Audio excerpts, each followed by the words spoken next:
Bungalow Bill here. Last episode, I forgave the factions of Neater and chose a new patch of uninhabited land in Neater to call my own and peacefully build a new civilization. To no one's surprise, they turned on me and forced me to choose which of them I would go to war with. What we've got here is a failure to communicate. Some men you just can't reach. So you get what we had here last episode, which is the way they want it. Well, they gets it. I don't like it any more than you. And before you cast aspersions saying things like, Bungalow Bill, didn't you say you were doing a build video of a submarine? Why are you building a super heavy battleship off camera?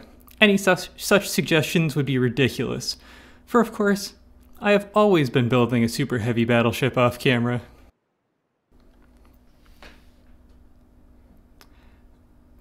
Your game configuration constants are altered. Options menu. Yes, I was testing cram cannons. Thank you very much. How many times am I going to have to click this? Let's make sure that it actually stuck. You have to have faith in something, but I do not have to have faith in this. Alright, excellent. Given the propensity of the Twin Guard for EMP, I'm going to send this gate against the white flares. And I thought I was going to start building larger craft already, but I actually want to build some of my updated smaller craft instead. After this, I'm going to build an elephant or something. Hopefully when I come back from the holidays, all of my super heavy battleship, the Hull Breacher, finished.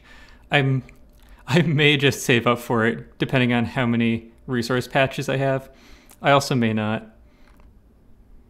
Thundershock, Darning Needle, Reamer, Thundershock, Dandelion. Okay, so this isn't terribly small. It's not terribly large either. But we'll see how we do. I mean, the Reamer can probably kill the Manticore by itself. We're gonna ride that missile right into battle. Looks like we have more block count, but I think that's all that we have on the Manticore. I think it's just because it's small. If memory serves, this is a relatively low difficulty vehicle. Some laser targeters, a lot of missiles, 281 missile firepower. It'll be interesting to see what it shoots at. I think it's going to shred whatever it shoots at, especially if it's the Dandelion.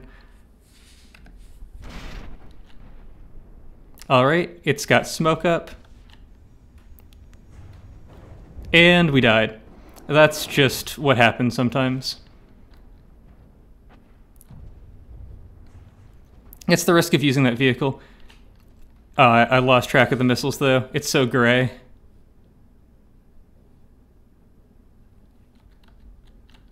I really have no idea where they're going.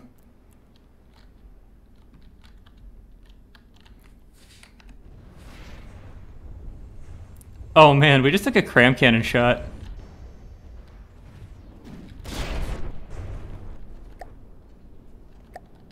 Took off 13%. We're still flying though.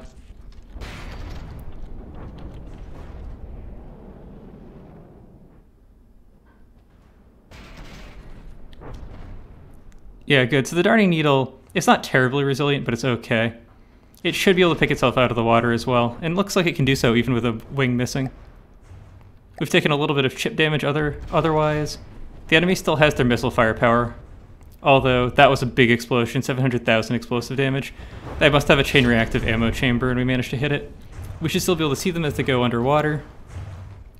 The Darning Needle should have started dropping sonar buoys as soon as the Manticore hit the water. Excellent. Despite the failures of the Reamer, which, as I said, that just happens sometimes.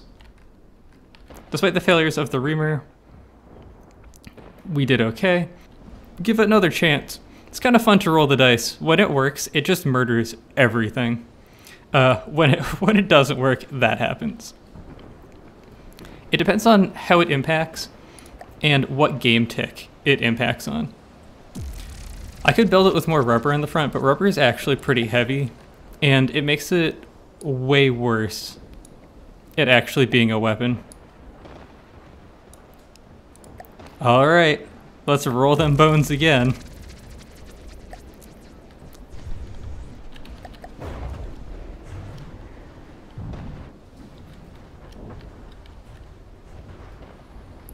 Looks like we won that roll. And we won that roll too, which is pretty lucky because we got a side impact. We weren't going that fast though, which is part of the reason that we didn't explode. How are we doing for health? We've taken 2% damage. I don't have good ram coverage and good rubber coverage, so we do take damage, and we're also ramming things that are a little bit explosive, and we're getting shot by our own vehicle. So we're just going to take some amount of damage that way. All right, good work.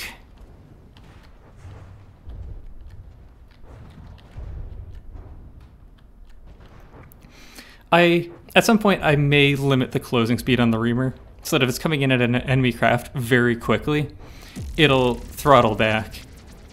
But I just haven't done that. It's fun the way it is, for me at least. Alright, looks like they're coming in. Let's have our fight.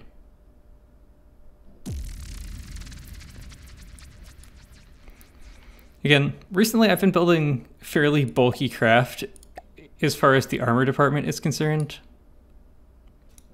So I tend to have large block counts. Something like the Lungfish is actually pretty cheap for its size.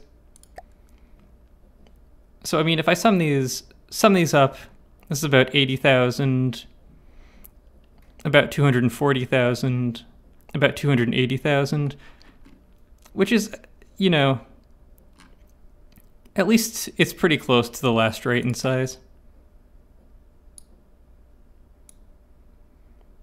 And the last rate can very believably actually ram some of my vehicles. So let's see what happens. I'm going to leave the reamer in, even though, due to its small mass, it is not good to using this other ramming craft. Alright. Those are Lungfish shells, armor piercing.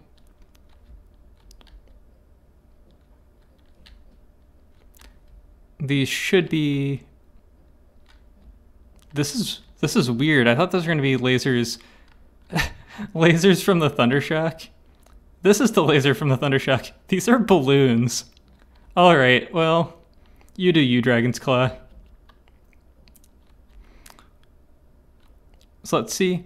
Here we have the black laser coming in from the Lungfish, and then some harpoon missiles coming out from the last rate, which is very, very spiky. There are many places that we don't want to ram this, and if memory serves, it becomes way spikier when it gets close to you. This is somewhat questionable armor schemes, but the last rate I don't think is a terribly high difficulty craft.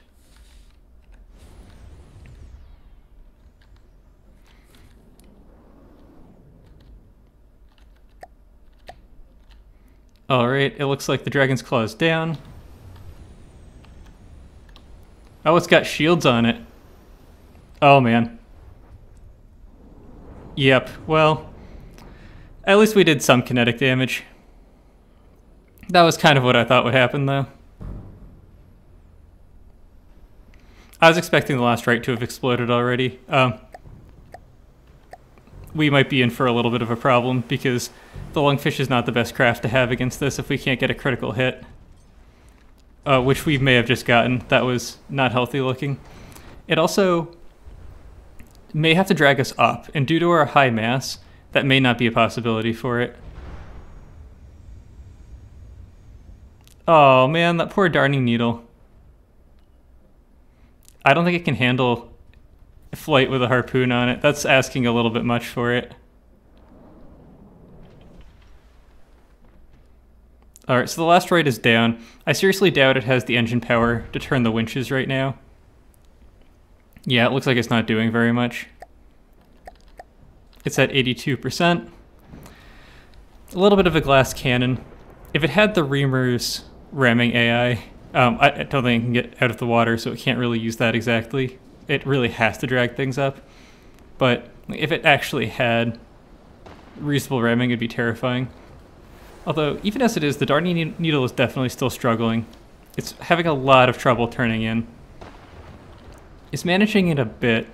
I would think that the harpoon would make it easier for it to turn in, but it seems to be making it harder. Yeah, so other than the reamer that killed itself, we're having reasonable success right now. These missiles don't look like they had harpoons on them.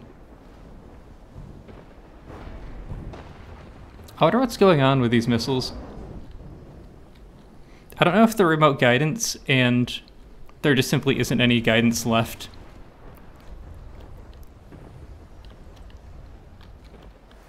Or if it's something else. I mean, if they're going for the darning needle... No, that doesn't make any sense. These are probably just remote guidance. That was an attempt to fire by the darning needle. It's really having trouble turning in. The Tycho construction can probably actually start. It costs quite a bit more than this, but I don't have a whole lot of repair tentacles, so I don't know how long it's going to take to build it. Moving out. I believe it's about 700,000 to build, including the drone it carries. Yeah, so it'll take a while to build. We'll keep getting more resources and resource shipments. Alright, so we're just spawning in one Thundershock and one Dandelion.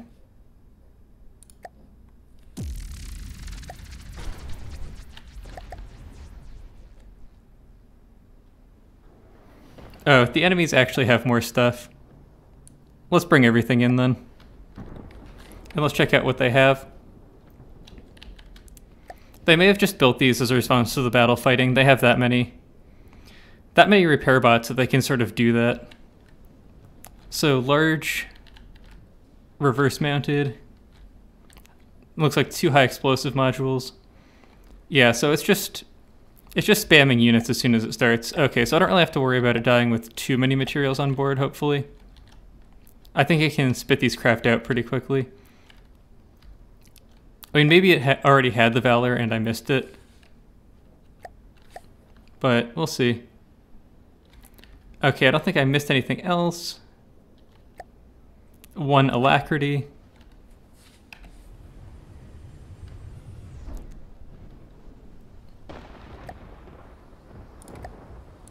Engaging now. Oh, okay. Yeah, a lot of ammo, not much health. The Reamer failed to detonate, which is good. I do have a version that I am not using that has a nuke in it.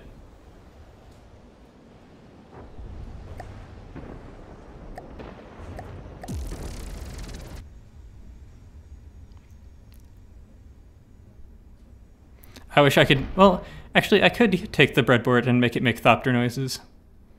So you get the nice little thop, thop, thop, thop, thop, thop, thop, thop, thop while it fights, which, according to Seth, probably better known as Saffron Olive, is, of course, the noise that thopters make.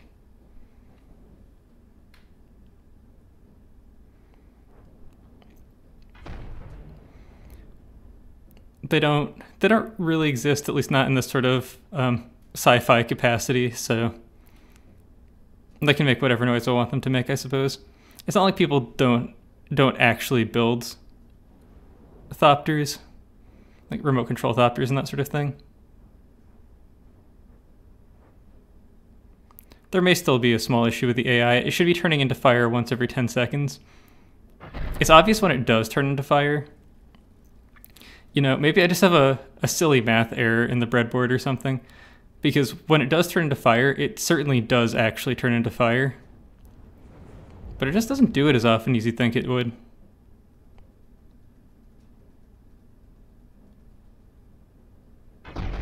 There we go. That's sort of what I'm expecting. That seems like approximately the 10-second charge time. Man, we are not taking down the Slade Monastery quickly, though. Energy weapons have their disadvantages.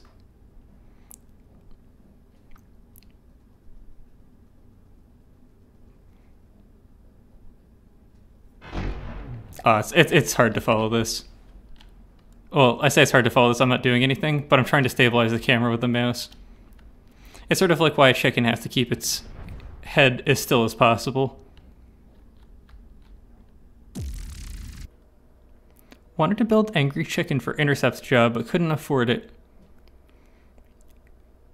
I don't think that the Angry Chicken costs $335,000 unless it was heavily updated.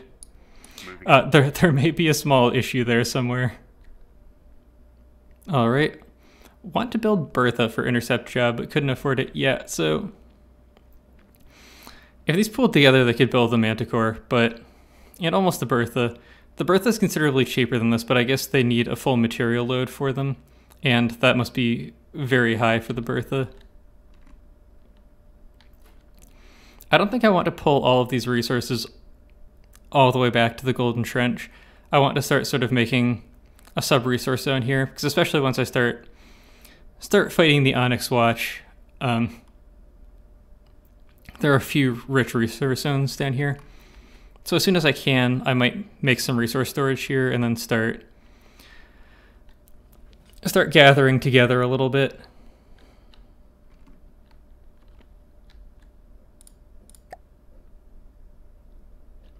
Which, of course, we're going to fight the Onyx Watch again. I may have forgiven them, but I still remember what happened the last game. And as one of our presidents once said, ooh, nice. Fool me once. Shame on you. Fool me, won't get fooled again. Yeah, so I allowed them to sneak up on me.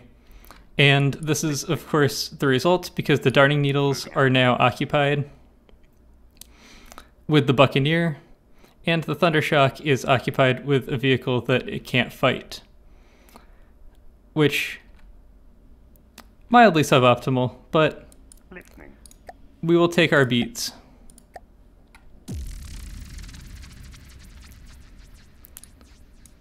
Listening.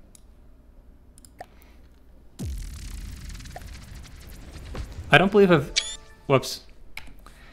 Well, that's not going to be the screenshot that we look at. I don't believe I've ever seen the Buccaneer in a campaign before. Are these tailplane blocks? That's interesting. I suppose they actually probably do stabilize the ship as it goes forwards.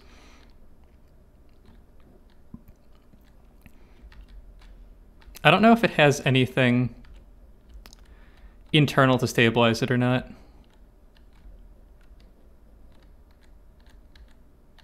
Those look pretty nasty. I suppose they're not, though. Their stats aren't that impressive. I see frag payloads.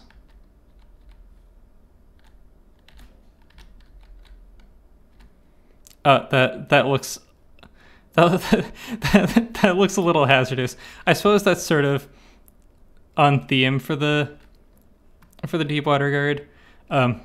This surge protector area, possibly not. Yep, all on theme for the Deepwater Guard.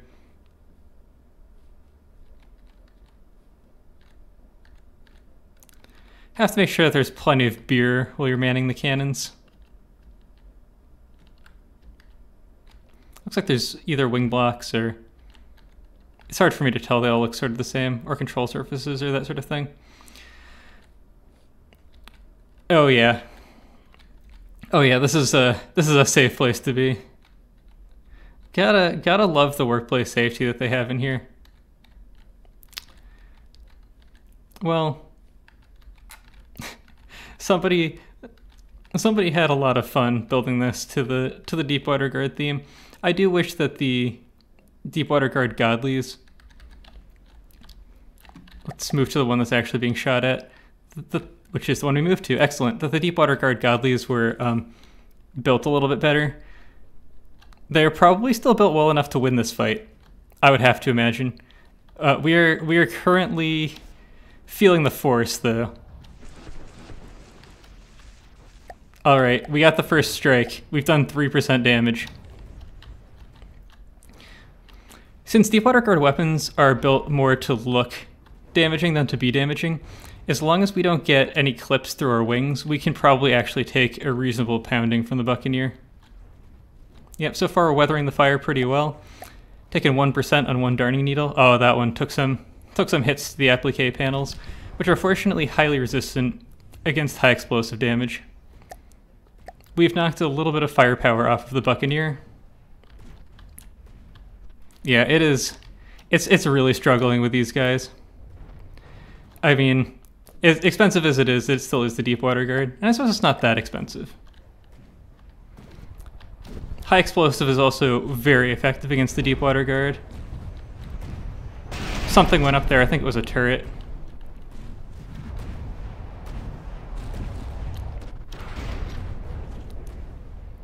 Something didn't go up there, that's just the amount of damage that we deal. And it slowed down a lot for some reason. We took a little bit of damage though. One of the Darning Needles has now taken 4% damage. Alright, a little bit of bonus damage, probably popping the inside of this turret. The barrels are much smaller now.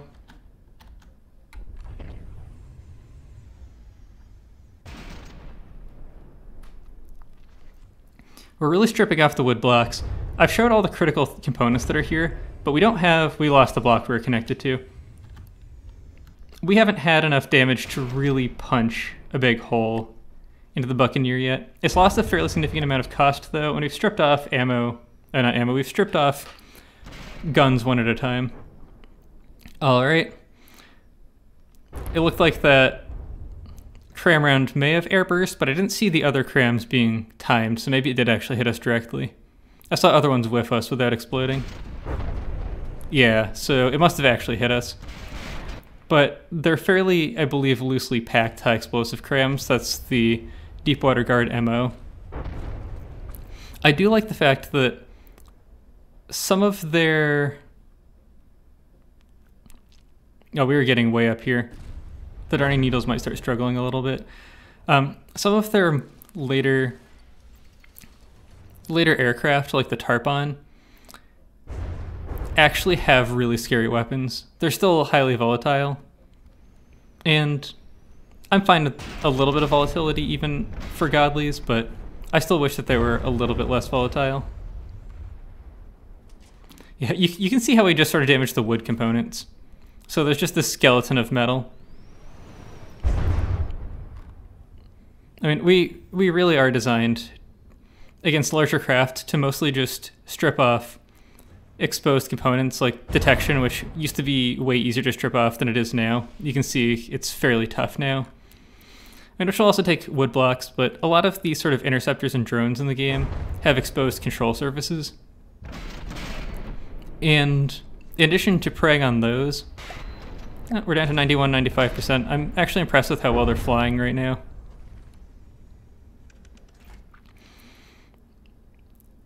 And they tend to have like exposed control surfaces, exposed wings, exposed propulsion. I see some AI cards falling out there. Exposed missile components, that sort of stuff. Partially probably to meet faction guidelines and looks and things, and also partially just to keep the cost down and to keep them small. The Darning Needles, on the other hand, like most of my smaller vehicles, are built way tankier than the faction designs. I mean, so the Buccaneer wouldn't be hitting... Well, actually it probably would hit something like the Hake, because the Hake loves to run in face first. But it'd have trouble hitting a lot of the dodgier Steel Strider's craft, but if it did hit them, they would just die. The Darning Needles are actually tanking that quite nicely. So I don't think we should have been able to heal, but it looks like we did. I thought I saw repair tentacles touching, and we're up to 92 and 97% from 91 and 95. It looks like we've taken enough Deadly Blades off that the Buccaneer is splashed down. A long fight though. I mean, we've got, between our craft, 45 particle cannon firepower, all on high explosive. It just takes a long time to bring down something like the Buccaneer. I would have expected us to hit the main ammo compartment, but I never saw the Buccaneer just fall in half, so maybe we didn't.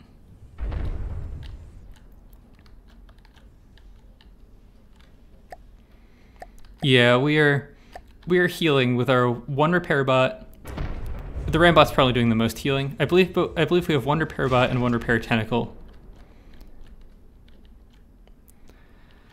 The first Rambot is a repair tentacle that is always healing.